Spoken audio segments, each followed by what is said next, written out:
Hi, it's Rory from Still Dreaming Homestead. It's been a long time since I've given you any type of update on the homestead. So even though I'm inside, because I was so cold today, I just chose to stay inside. In fact, I stayed under the covers most of the day. But Jason got a nice fire going and it's warming up in the house, and I am really glad that it is warm in here. It's been way too cold. Now, it's not been cold like it has been some places, like where my son Stephen and daughter-in-law Sierra live, and my husband Donnie. Up there in Alaska, they had over a foot of snowfall last week in one night. Plus, it just kept snowing. And it's been only about 18 degrees there, so it's been much warmer than that here.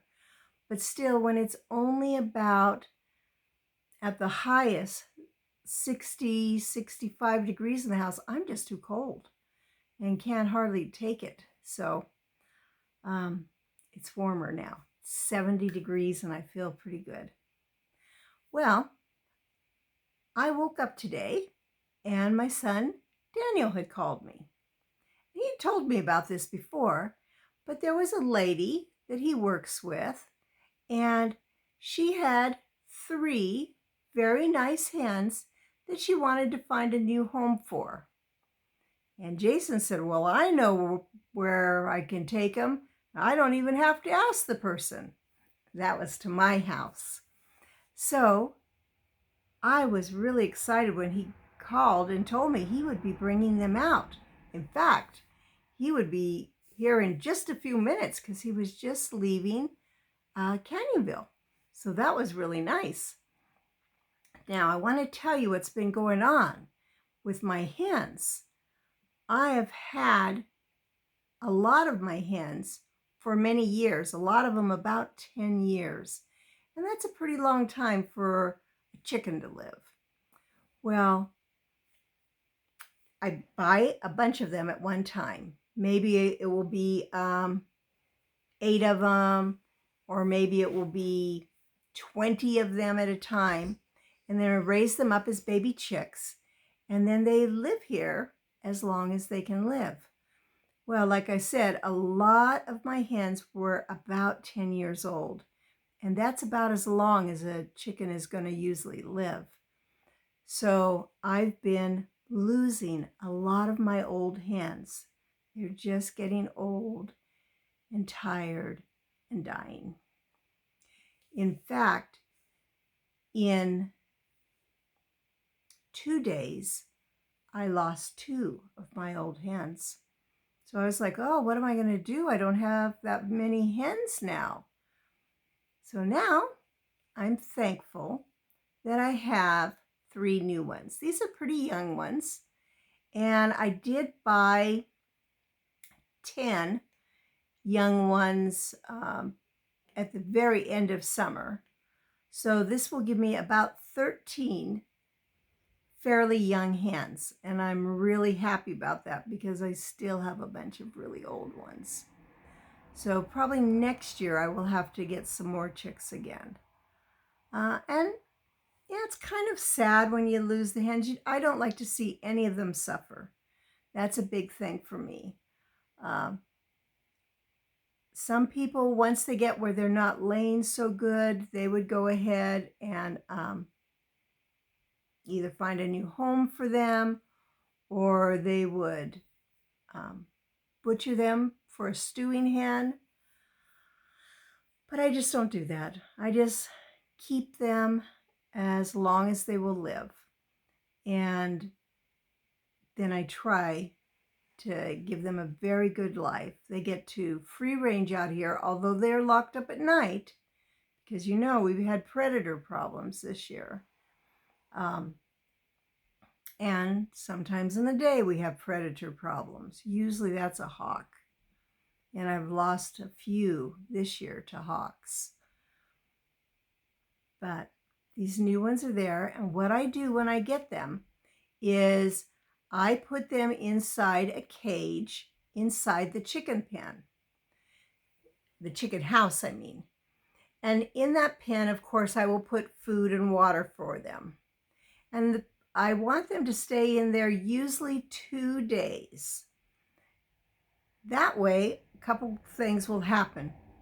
They'll see the other chickens, and the other chickens will see them, and they'll get kind of used to each other. That slows down any fighting and pecking of trying to figure out who's boss. There might still be a little bit of that, but it really cuts it down a lot. The other thing is it teaches the new chickens where home is. They'll see the other chickens coming in and out through the door, and they'll know, oh, that's where we go when it's time to come in. Or this is the door that we go out when it's time to go out. They'll know that. The other thing is that they will see the other chickens laying eggs in the nest, and they'll get the idea, oh, that's where you lay eggs. So that's what I did there. I also managed to send off a bunch of grapes with them before they left, and a few pears. When people have been coming by, I've been trying to send grapes and pears. You know, I've just been busy, and I haven't taken the time to dry these grapes to make a few raisins. I've just been eating grapes like crazy and sharing them whenever I could. And the pears are coming on. In fact, I'll probably turn out picking the rest later this week. I had been letting a lot of them just drop so the chickens can eat. And that might seem like, oh, such a waste. It's not really a waste, because it's okay to have a surplus. Now, when we first moved here, we didn't have any pear trees. So there was definitely no surplus of pears.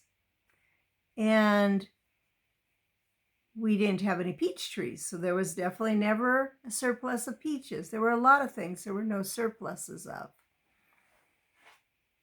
Well, we've been here now 18 years. And we planted all these trees and vines, and we get even more than we can use, even when I'm canning them or making juice, which I still could make some juice with these grapes, but they're so good fresh. I just love to eat them. And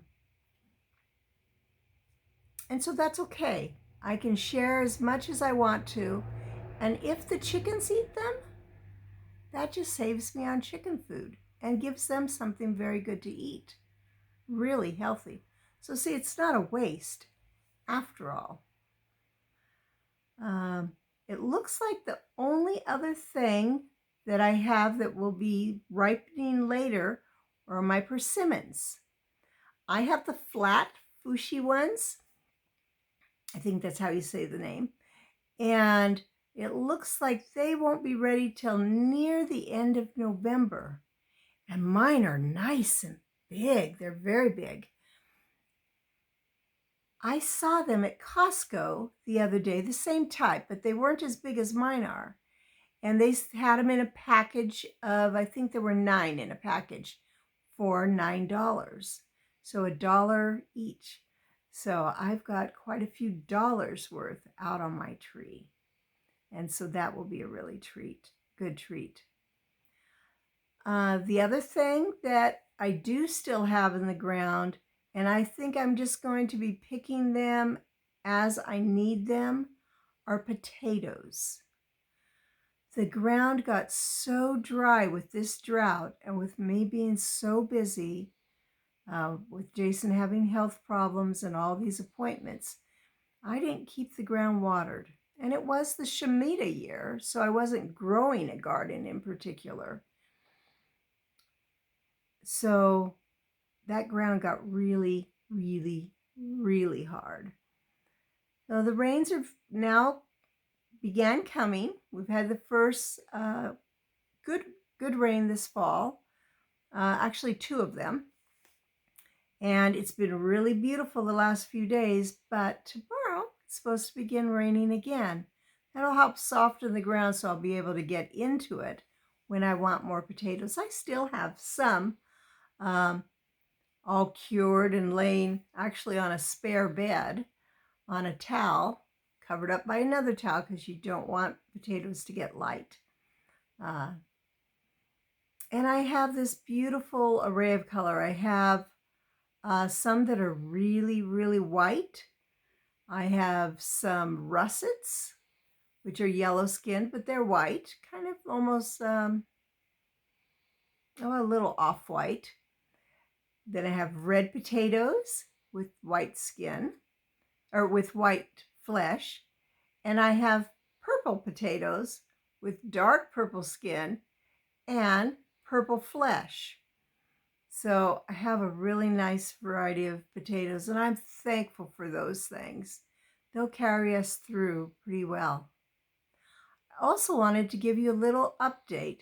Now, if you've been watching my videos for a while, you have seen that I made canned beef barley soup the other day. And I hadn't been able to find a regular recipe to make a large quantity like I did. So I was kind of guessing as I was going on, and Jason and I had some, and we gave